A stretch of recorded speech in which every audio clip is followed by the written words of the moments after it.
इथे उपस्थित असलेल्या सर्वांना माझा क्रांतिकारी नमो बुद्धाय, जय भीम, जय शिवराय, जय अण्णा, जय जोहार. आज संपूर्ण महाराष्ट्राने मला कुठल्या जातीची, कुठल्या धर्माची, कुठल्या पंथाची मुलगी न मानता एक मुलगी म्हणून मला ऐकावं अशी माझी इच्छा आहे. सर्वप्रथम मी हे सांगू इच्छिते की माझा जन्म झालाय शिवनेरी किल्ल्यावरती, जिथे छत्रपती शिवाजी महाराजांचा जन्म झालाय आणि मी जातीत जन्माला आले जी डॉक्टर बाबासाहेब आंबेडकरांची जात आहे. तर मला दोन्हीही वारसे लाभलेले आहेत. ज्या हाताने मी पेनाने क्रांती करू शकते, त्याच हाताने मी तलवारीने सुद्धा क्रांती करायची धमक ठेवते. माझे शब्द नीट ऐका. ही तलवार म्हणजे वैचारिक, ही तलवार म्हणजे शाब्दिक, ही तलवार म्हणजे स्वाभिमानाची, ही तलवार म्हणजे मान, सन्मान, माज, अहंकाराची. जो वर्ग मला नेहमीपासून ऐकत आलाय त्याला या तलवारीचा अर्थ सार्थ कळतो असं मला कळतं. मी एक लेखकही आहे, त्यामुळे मला स्वतःचे शब्द कसे, कुठं, कशा प्रकारे बोलायचे आहेत, कसे फिरवायचे आहेत, कुठे ट्विस्ट आहे, कुठे शेवट करायचा आणि कुठे कॉमा घ्यायचा हे चांगल्या पद्धतीने कळतं. माझी सर्वांना विनंती आहे, जे जे माझ्या विरोधामध्ये आज महाराष्ट्रामध्ये ज्यांनी ज्यांनी पोस्ट टाकल्या त्यांनी फक्त बिग बॉसला एकच प्रश्न करावा की पूर्ण क्लिप दाखवा. ती पूर्ण क्लिप दाखवा की मी ज्यावेळेस असं बोलले आणि मला इंटरप्ट केलं बिग बॉस कडून, त्याच्यानंतर मी ओरडत राहिले की माझं पूर्ण ऐका, माझं फुल स्टॉप पर्यंत ऐकून घ्या, जे त्यांनी तुम्हाला किंवा पूर्ण महाराष्ट्राला सांगितलेलं नाहीये. ज्यावेळेस मी राकेश बापट, ओंकार राऊत, प्राजक्ता शुक्रे, करण सोनवणे यांच्यासोबत जो संवाद चालू आहे माझा, तो संवाद तुम्ही पूर्ण महाराष्ट्राला दाखवावा अशी माझी विनंती आहे. त्या संवादामध्ये मी हे सांगते की ही तलवार माझी शाब्दिक तलवार आहे, जी तुमच्या सगळ्यांच्या मानेवरती लटकलेली असेल. मी ती शाब्दिक तलवार बिग बॉस मध्ये घेऊन नाही आली आहे. 100 वेळा सांगितलं सगळ्या सदस्यांना की मी माझी बाहेरची बाजू इथे कधीच दाखवणार नाही, कारण माझे शब्द जे असतील विद्रोह, बंडखोरी, अन्यायाविरुद्ध न्यायाची मागणी करणं, हे तुम्हाला कदाचित नाही कळणार. त्यामुळे मी अशा शब्दांचा उच्चार इथे करणार नाही. मी एक खेळाडू म्हणून इथे आलेली आहे, तर तुम्ही मला तसंच बोलावं. त्यानंतर प्रत्येक दिवशी मला एक गोष्ट ऐकायला येत होती की ही भाषणासारखी बोलती, ही भाषणासारखी बोलती, ही भाषण करते, ही भाषण करते. मी त्यांना वाचवायचा प्रयत्न करत होते की तुम्ही असे मुद्दे घेऊ नका. बाहेरच्या मंडळींना जर हे गेलं तर मला जो मानणारा वर्ग आहे त्यांचा असा गैरसमज व्हायला नको की ताई कारण पर्टिक्युलर एका माणसावरती किंवा एखाद्या व्यक्तींवरती बोलते तर हे लोक त्याच्या त्या विरोधात तर नाहीये, तिच्या त्या विचारांच्या विरोधात तर नाहीये ना. म्हणून मी त्यांना नेहमी आणि वेळोवेळी सजग करत गेले की तुम्ही भाषणाचा मुद्दा घेऊ नका, तुम्ही मला भाषणावरती बोलू नका. मी तुम्हाला अजूनही एकदा सांगते की मी बाहेरच्या गोष्टी बोलणार नाहीये, कारण तुम्हाला त्या कळणार नाही. घरातल्या एका सदस्याने मला बोललं गेलं की तू खूप ओव्हर एक्सप्लेन करते. त्यावेळेस मी तिला जेव्हा समजावत होते तेव्हा माझे शब्द असे होते की मी यासाठी ओव्हर एक्सप्लेन करते की मे बी 20 वर्ष चळवळीत आहे, माझा जन्म चळवळीचा आहे, ती सवय लागली आहे शब्दाची, बंडखोरीची, विद्रोहाची, त्या शब्दांची सवय लागलेली. चुकून जर माझा कधी असा शब्द जातोय आणि तुम्हाला कळला नाही तर हे तुमचं आणि माझं दोघांचंही नुकसान आहे. त्यामुळे मी ओव्हर एक्सप्लेन करतेय की तुम्हाला कुठे असं नको व्हायला की अरे ही बोलून गेली आणि आम्हाला काहीही कळलेलं नाहीये. त्यामुळे मी ते ओव्हर एक्सप्लेन करत गेले. माझा दुसरा मुद्दा असा आहे, मी काय बोलले याची जबाबदारी अजूनही मी ठामपणे घेते आणि मरेपर्यंत घेत राहील. जर अख्ख्या महाराष्ट्राला मी चुकीची वाटतीये तर मी मरण पत्करेल, पण मी माफी मागणार नाही. या गोष्टीवरती अजूनही मी ठाम आहे. मला जर शिक्षा देत असाल तर छत्रपती शिवाजी महाराजांचा एखाद्या किल्ल्यावरून माझा कडेलोट करावा अशी माझी इच्छा आहे, पण मी अपमानाला सामोरे जाणार नाही. स्वाभिमानाने मरेल, हा माझा शेवटपर्यंत पण असेल. मी जे बोलले त्याची जबाबदारी मी घेते. मला पूर्ण बोलू दिलं गेलं नाही तरी सुद्धा मी एक्सप्लेन करत राहिले की माझा हा मुद्दा होता. त्यानंतर मी बिग बॉसला एक्सप्लेनही केलं की मला एखाद्या व्यक्तीला टार्गेट करणं किंवा एखाद्याचं सगळंच हलवून टाकणं माझ्यासाठी 2 सेकंदाची गोष्ट आहे, कारण शब्दांची हेरफेर आणि शब्दांची गंमत मला चांगलीच कळते. मी त्यांना डायलॉगचं उदाहरणही दिलं. मी त्यांना हे सांगितलं, याच्यावरून तुम्ही काय समजाल शब्दशः अर्थ घ्यायला गेले तर, की तलवार से तेज हम अपनी धार रखते हैं. याचा अर्थ असा का की माझ्या शरीराला तलवारीची धार दिली नाही. तलवार से तेज हम अपनी धार रखते हैं, मेरे बाबा साहेब के बच्चे हैं, क्रांति को तो हमारे खून में ही रखते हैं. हे उदाहरण देऊन मी त्यांना स्पष्ट करत होते की क्रांती को हमारे खून में रखते याचा अर्थ आम्ही एवढे माणूस म्हणून सजग आहोत की जिथे जिथे अन्याय होईल तिथे तिथे न्यायाची मागणी करण्यासाठी आम्ही उठले जाऊ, कुठल्याही धर्मावरती हो, कुठल्याही पंथावरती हो किंवा कुठल्याही माणसावरती हो. हा त्याचा अर्थ आहे.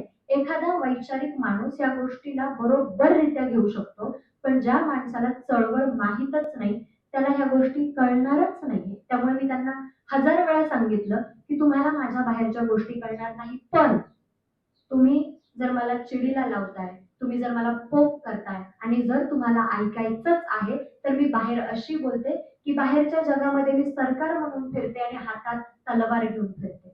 तर याचा अर्थ असा मी जुन्नरची आहे. तर आमच्या इथे बांगड्यांच्या आधी तलवार दिली जाते, शृंगाराच्या आधी स्वाभिमान दिला जातो. स्वाभिमान आमच्यासाठी श्वासापेक्षा जास्त महत्वाचा ठरतो.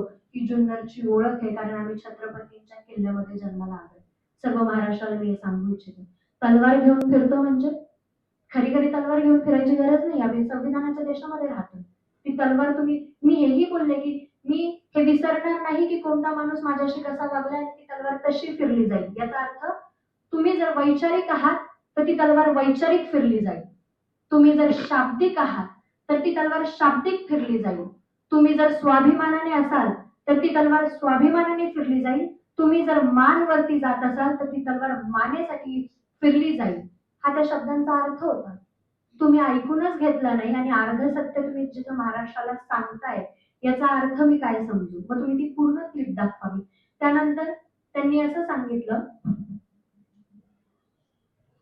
त्यानंतर त्यांनी असं सांगितलं की आम्ही तिला निष्कासित करतोय. त्यांनी मला निष्कासित केलेलं नाहीये.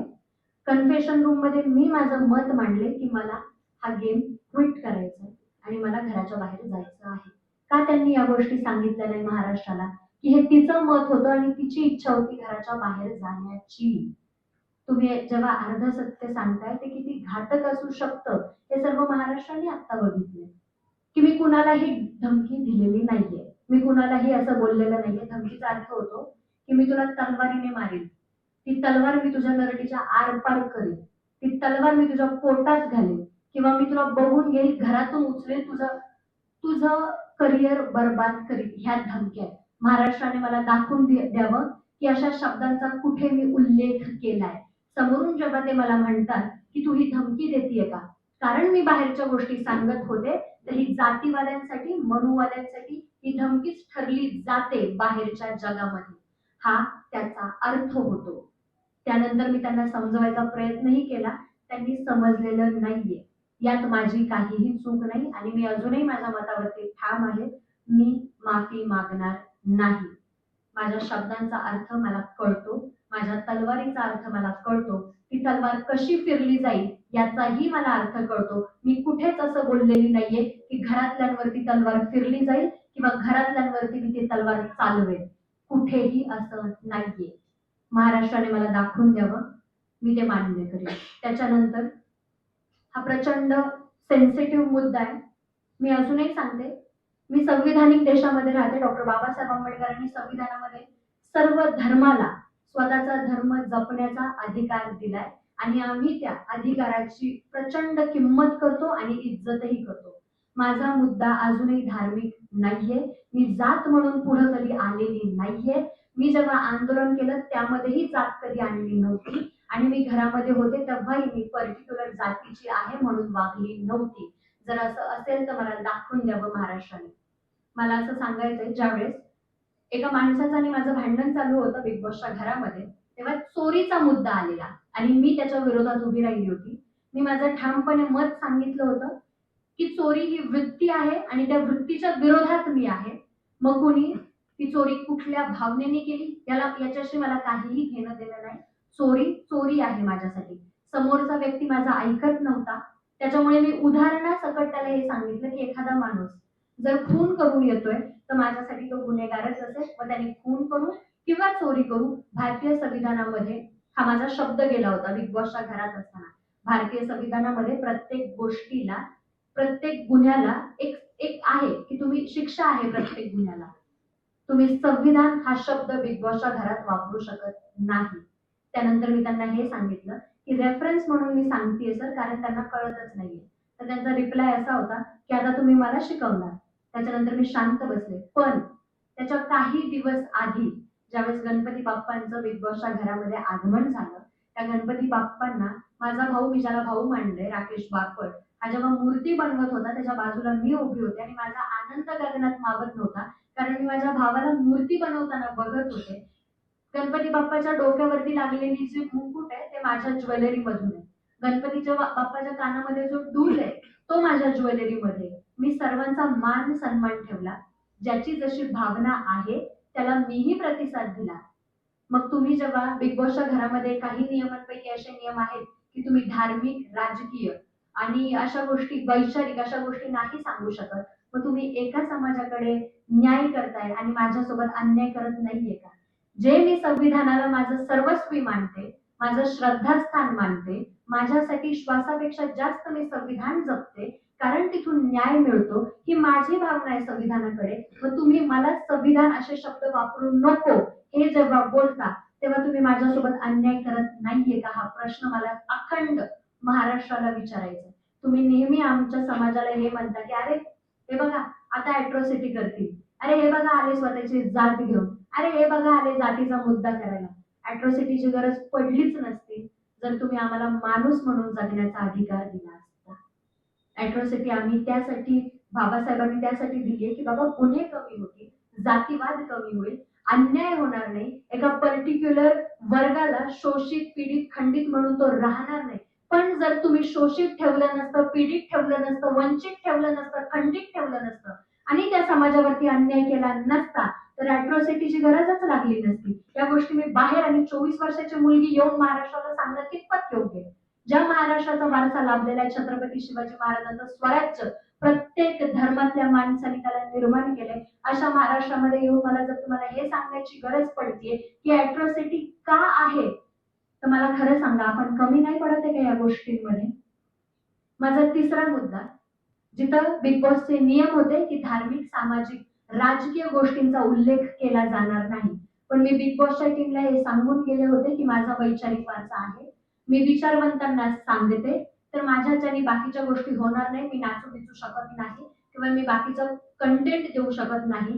माझा कंटेंट म्हणजे वैचारिक गोष्टींचे विचार महाराष्ट्रात मांडणे. भले तुम्ही याला आता नाकारत असाल तर मी माझा गेम पुरती ठेवत आणि गेम खेळत मी माझा, आणि मी तेच केलं.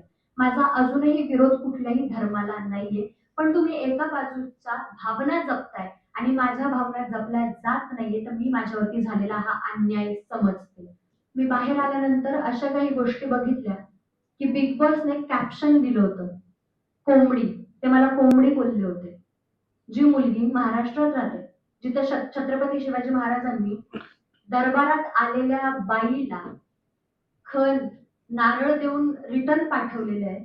आज एखादा माणूस माझ्याकडे बघतो आणि त्याच्या डोळ्याची इज्जत दिसते, तर ते मी बघते की छत्रपती शिवाजी महाराजांनी शिकवलेली शिकवण आहे. अशा महाराष्ट्रामध्ये तुम्ही एखाद्या स्त्रीला कोंबडी म्हणून बोलवलं जातं, हे कितपत योग्य आहे? त्यांनी असं लिहिलं होतं की इंग्लिश बोलणाऱ्या कोंबडीला तुम्ही हे शब्द माझ्यासाठी वापरणार आहे.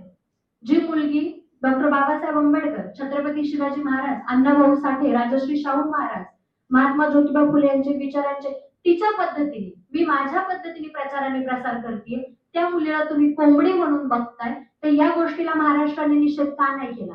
या गोष्टीला महाराष्ट्र पुढे का नाही आला? हाही माझा मुद्दा आहे. महत्वाचा मुद्दा, काही लोक पुढे येतात आहे आणि असं म्हणतात आहे की संविधान आणि तलवार एक सोबत चालली जाणार नाही. मी या गोष्टीला मान्य करत नाही.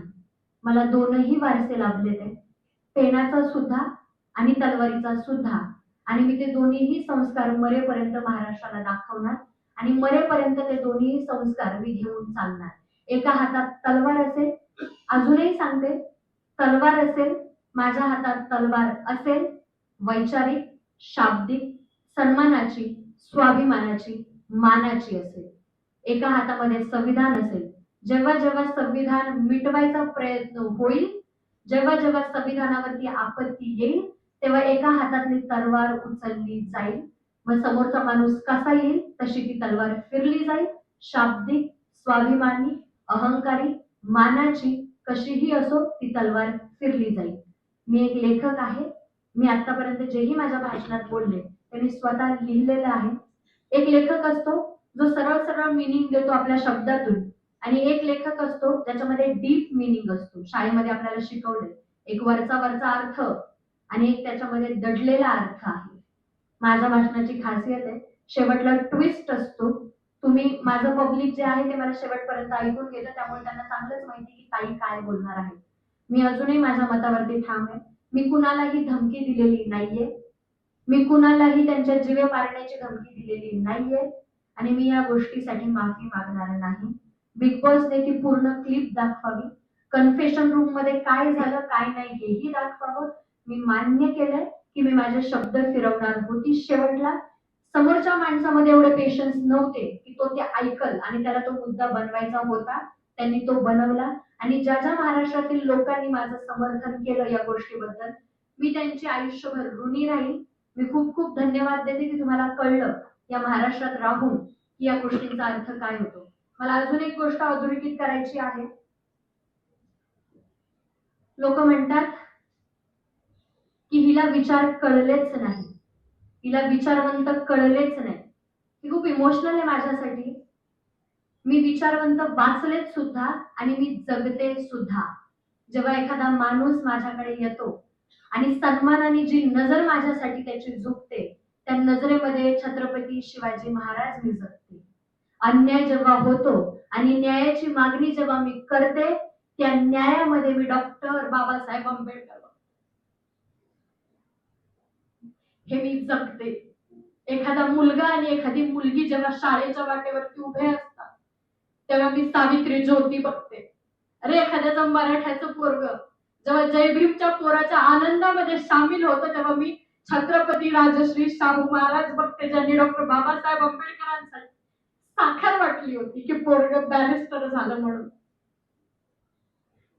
जेव्हा आपण म्हणतो ना ही मुंबई माझी आहे, गर्वाने जेव्हा म्हणतो अरे ही मुंबई आमची आहे, त्या लेखणीत मी अण्णाभाऊ साठे बघते. तुम्ही महाराष्ट्रातले लोक इतिहास विसरले असाल, आजही माझ्या रक्तात तो इतिहास झळकतो आणि मला तो दाखवायचा आहे की मी शिवनेरीतली आणि त्या मातीतली मुलगी आहे जिच्या हातामध्ये बांगड्यांपेक्षा आधी तलवार दिली जाते. स्वतःच्या संरक्षणासाठी, स्वतःच्या सन्मानासाठी, स्वतःच्या मानासाठी ती तलवार नेहमी उठली जाईल. ज्या ज्या लोकांनी माझं समर्थन दिलंय मी प्रचंड आभारी आहे तुमचे की तुम्हाला हे कळतं